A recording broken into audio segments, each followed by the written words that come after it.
I first met Daniel in the spring of 1986. We were both 23, full of ideas, and broke enough to think that dreaming big was a reasonable financial plan. He had this contagious energy, the kind of person who could talk his way into anything.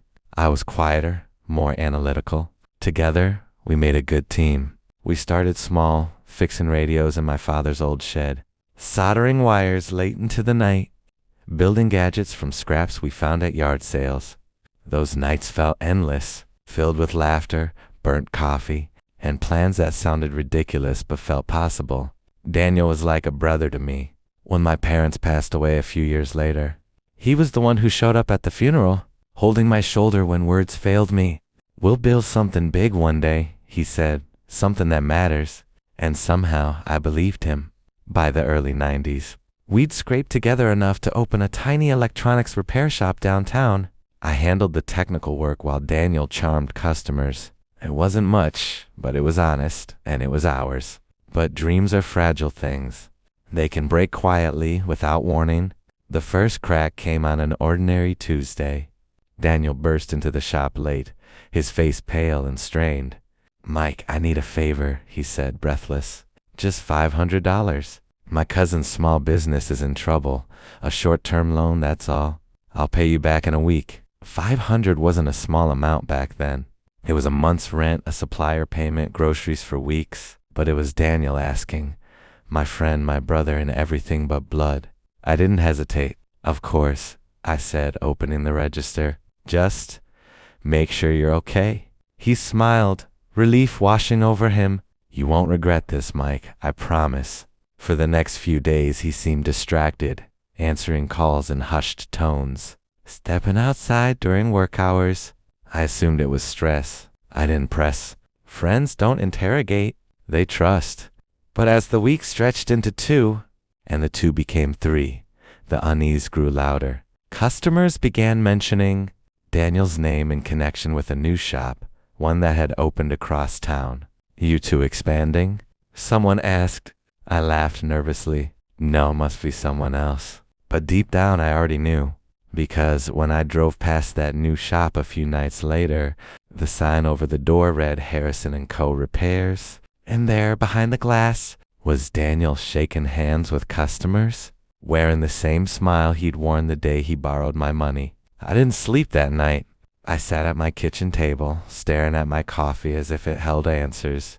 Part of me wanted to believe there was an explanation, that Daniel was helping someone else, or that it was all some misunderstanding.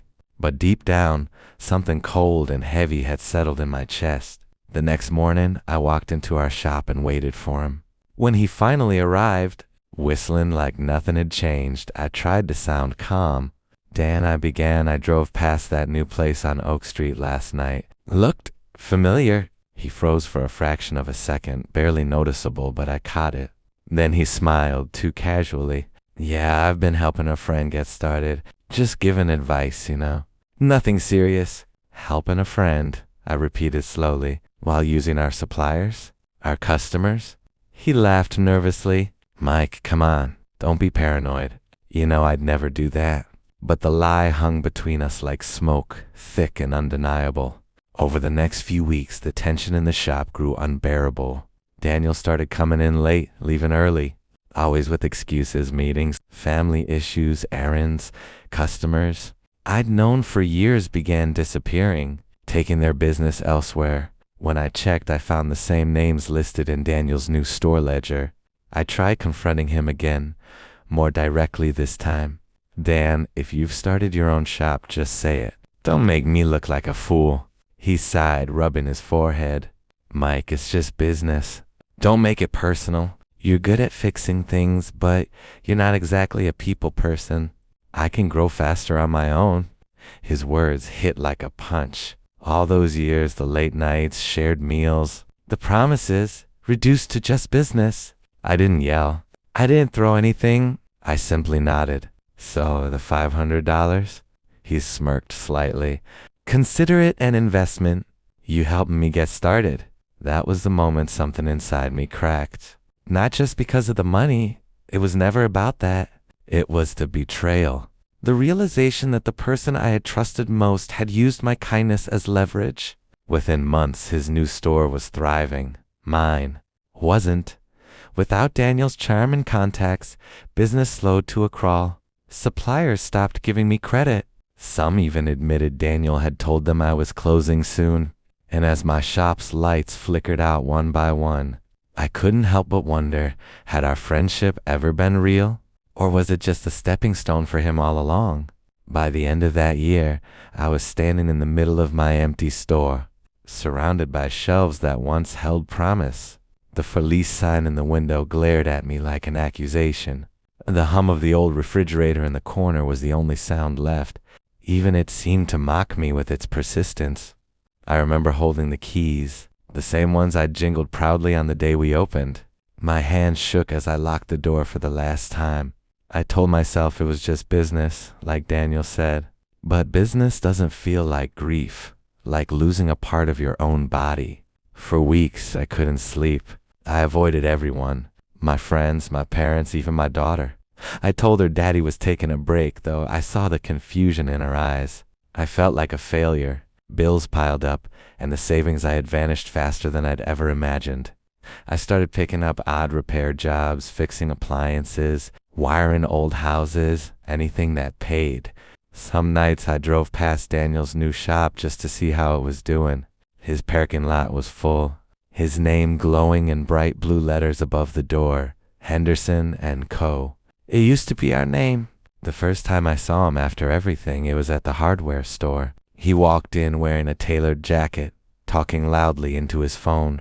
When he spotted me, he gave me a smile, the same confident grin that used to mean we got this. "Mike, haven't seen you around. How's everything going?" I forced a smile back. "Getting by." He nodded, glancing at the paint cans I was buying. "Always knew you were a survivor then." Without waiting for an answer, he turned to the cashier and handed her a company card. I watched him leave, and for a moment, I felt something strange. Not anger, not anymore, just emptiness. Over the next few years, I rebuilt slowly. I worked from my garage, then out of a small rented workshop. Word of mouth brought me clients again. I didn't make much, but I made enough, and it was mine. No partners, no lies. Then one day, an old supplier called. "You still doing electrical repairs, Mike?" "Yeah," I said cautiously. "Good. Henderson's shop had a fire. They're looking for someone to handle the rewiring." For a long moment, I said nothing. Part of me wanted to hang up, to walk away from anything with Daniel's name attached. But another part of me, quieter and colder, whispered, "This is your chance." I agreed to take the job. That night, as I packed my tools, my daughter walked in. "You're working late again?" she asked. "Yeah," I said. "Big client tomorrow." She smiled sleepily. "You'll do great, Dad." I kissed her forehead and whispered, "I hope so." Because deep down I knew tomorrow I wouldn't just be fixing wiring. I'd be fixing the one thing that had haunted me for years, unfinished business. When I stepped into Henderson & Co. for the first time in nearly 7 years, it felt like walking into a memory that had been rewritten by someone else. The walls were cleaner, the counter stainless steel, but beneath the polish, I could still see the bones of our shop. The wiring layout, the beam placements, even the faint mark on the back wall where we once hung our first grand opening banner. The manager, a young guy in his 20s, greeted me with a polite handshake. "Mr. Henderson's expecting you." The fire hit the rear section of the building. We're lucky it didn't spread. "Yeah," I said quietly. "Lucky." He led me down the hall, past employees who barely noticed me. They were too busy typing on tablets and moving boxes labeled Henderson Innovation Division.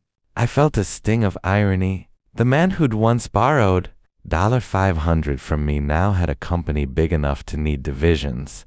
When I reached the back room, I saw the damaged scorched wires, melted panels, and blackened insulation hanging like torn fabric. But what caught my eye wasn't the destruction.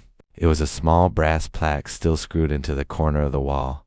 It read, "Founded by Daniel Henderson and Michael Carter, minus 2008. For a moment, I couldn't move. He'd never bothered to take my name off. Maybe out of guilt, Maybe because he thought it made the story sound better. Either way, it hit me harder than I expected. Then I heard his voice behind me. Didn't think I'd ever see you here again. I turned. Daniel stood there, older, a little heavier, but still wearing that same confident grin. His hands were tucked in his pockets, casual. Like this was just another business meeting. Fire messed up your wiring, I said, keeping my tone flat. He shrugged. Insurance will cover most of it. Just need to get things running fast. You were always good with your hands. The compliment sounded hollow. Guess so, I replied. There was silence for a beat too long. Then he sighed and said, listen, Mike, I know you probably still hate me for how things ended, but I don't hate you, I interrupted. You did what you thought you had to do. He studied me, surprised. That's mature of you. I smiled slightly. Maybe I just learned how to move on. What he didn't know, what he couldn't know, was that I hadn't moved on completely. Not yet, because as I walked past him toward the damaged panel, I noticed something else. The same old control system I had designed years ago. Still in place, still connected to the network. All my old wiring, all my old code. And for the first time in years, I realized something. Daniel had built his empire on the skeleton of the thing we made together.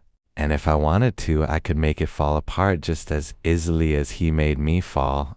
Not out of anger, not for revenge, but maybe, just maybe, for closure. That night, I couldn't sleep. The smell of burnt insulation still clung to my clothes, and Daniel's smug smile replayed in my mind like a loop I couldn't escape. I poured myself a drink and sat in my dimly lit living room, staring at the old blueprint of our shop, the one with both our signatures at the bottom. Back then, we promised we'd always share everything, profits, failures, credit. But the moment success came knocking, Daniel answered the door alone. And I had something he didn't access. The fire had damaged a core circuit, and I'd been given clearance to check the network remotely. While repairs continued, one login, one old admin key that somehow still worked. And there it was, the Henderson Central System. I could see every transaction, every supplier, every client, even the algorithms we once coded together, except they were renamed. Rebranded, resold as his inventions. My hand hovered over the keyboard with a few keystrokes. I could make his entire infrastructure collapse, orders frozen, payments blocked, projects corrupted. A digital fire much worse than the one that burned the shop. I imagined his face when it all fell apart.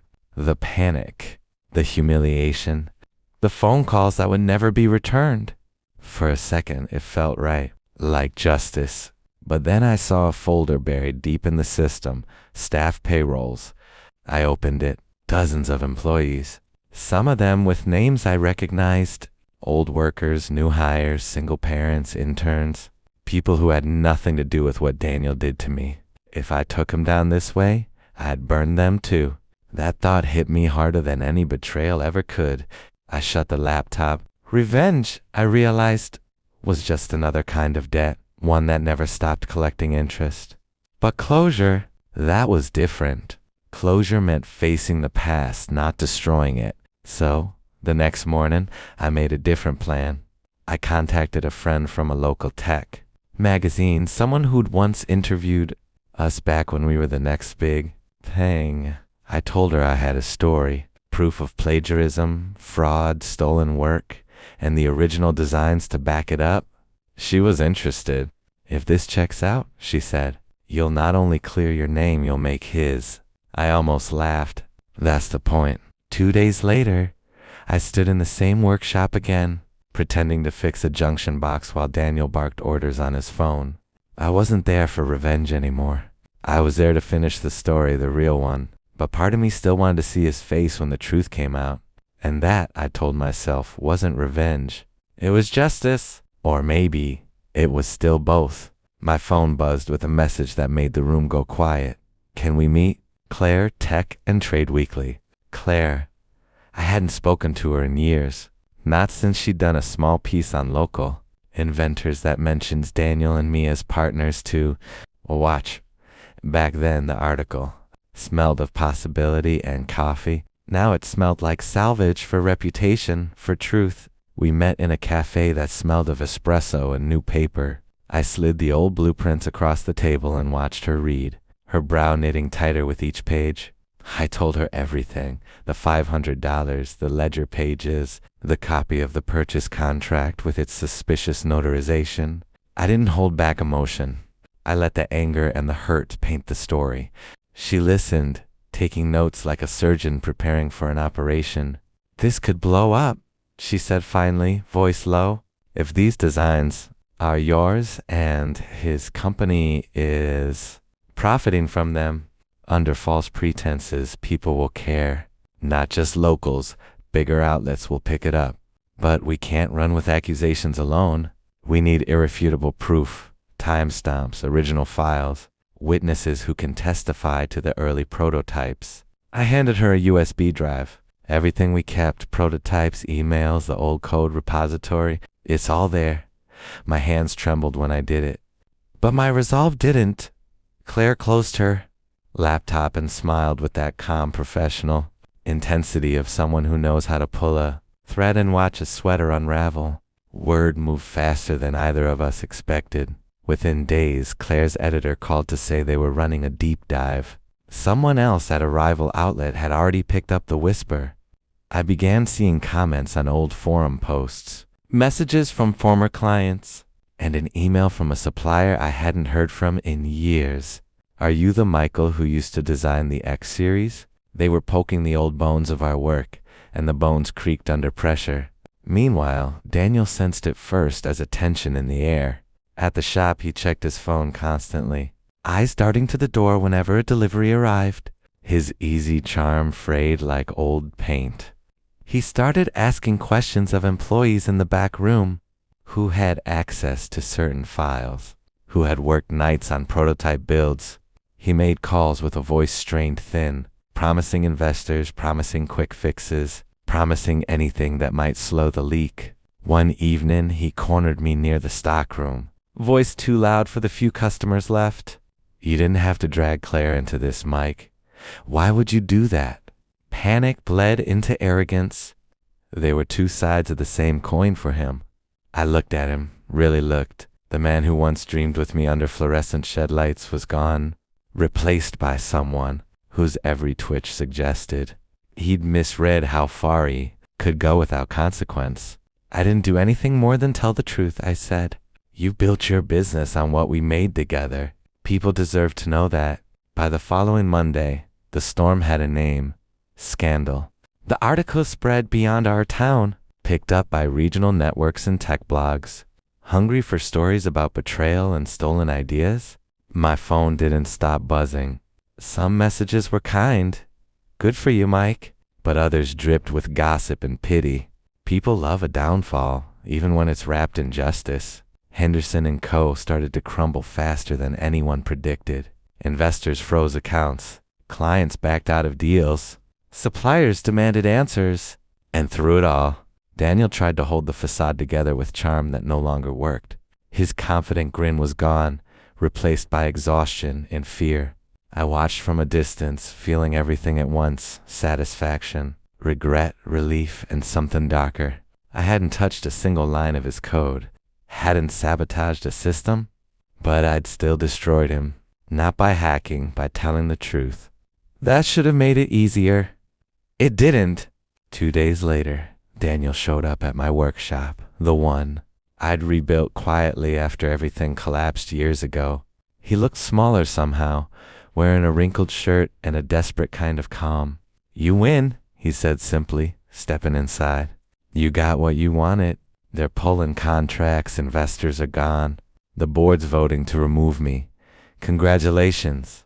I stayed silent, letting him speak. He looked around the small space, tools neatly arranged, soldering iron still warm, the faint hum of a project half finished. "You're still doing it," he said softly. "Still building." I forgot what that felt like, actually creating something instead of pretending. His voice cracked, and for the first time in years, he didn't sound like my rival. He sounded like my old friend again. "I never wanted to ruin you," I said. "I just wanted the truth out." He laughed bitterly. Truth? Truth doesn't feed employees or fix reputations. It just burns slow until there's nothing left. He sat down on an old stool, rubbing his face. You remember when we started? He said we'd build something that lasted. I did that, I just forgot to make sure the foundation was honest. I leaned against the counter, watching him crumble in slow motion. He wasn't wrong. The company was his dream too. Twisted and stolen. Yes, but still born from something real we once shared. Then quietly, he said something that cut deeper than any insult could. I didn't mean to use that money to hurt you. I was scared. The bills were piling up. My dad was sick. I thought I could fix it fast and pay you back. But once I saw success, I didn't know how to stop lying. For a long time I said nothing, just the sound of the clock ticking between us. Finally, I replied, "You could have told me." "I know," he whispered. "But back then, I didn't think you'd still believe in me." Weeks passed and Daniel's empire continued to crumble under scrutiny. Every client who once praised his charm now questioned his integrity. Investors walked away, board members demanded audits, and former employees finally spoke up about the long-forgotten shortcuts and broken promises. I, meanwhile, kept building quietly. My small workshop, once a refuge from betrayal, had become a symbol of resilience. Orders trickled in steadily. Each completed project reminded me that honesty, skill, and persistence mattered more than flash and charm. One late afternoon, as I soldered a tiny circuit board, I heard the familiar chime of the shop door. I looked up, expecting a client. Instead, it was Daniel, older, wearier, but not defeated entirely. His eyes met mine with a strange mix of shame and hope. "Mind if I come in?" he asked. I gestured toward a chair. He sat, hands clasped tightly, voice low. I wanted to say thank you. You could have destroyed me completely, and in some ways you did. But you didn't attack the people who depended on me. He didn't let revenge blind you. I nodded slowly. I wanted closure, Daniel. Not ruin. He smiled faintly, a shadow of the old friend I had once known. I hope one day I can earn back the trust I lost. Not from the world, from you. For a moment, the years of anger and hurt hung between us like dust in the sunlight. I could feel the weight of every stolen project, every lie, every sleepless night. But then I realized something. Forgiveness wasn't about forgetting the betrayal. It was about freeing myself from it. I can't erase the past, I said softly, but I can choose not to let it define me. Build your life from that, Daniel. Don't waste what's left of it on fear. He nodded, swallowing hard. I will try. After he left, I returned to my bench, picking up the soldering iron. My hands worked automatically, repairing circuits and assembling parts. Each connection I made was a small act of creation, a testament to patience and integrity. That evening, I walked outside. The sun was setting over the quiet neighborhood, casting long golden shadows. I looked at the street, empty now, and felt something I hadn't felt in years. Peace. The betrayal had shaped me, yes. It had wounded me, left scars I would carry forever. But it had also taught me resilience, the quiet strength of patience, and the importance of truth. I realized that sometimes the greatest revenge is not in destruction, but in rising above it, in creating something real, something lasting. And as I locked the workshop for the night, the last rays of sunlight catching on the windows, I whispered softly to myself, "This is mine, and nothing can ever take it away."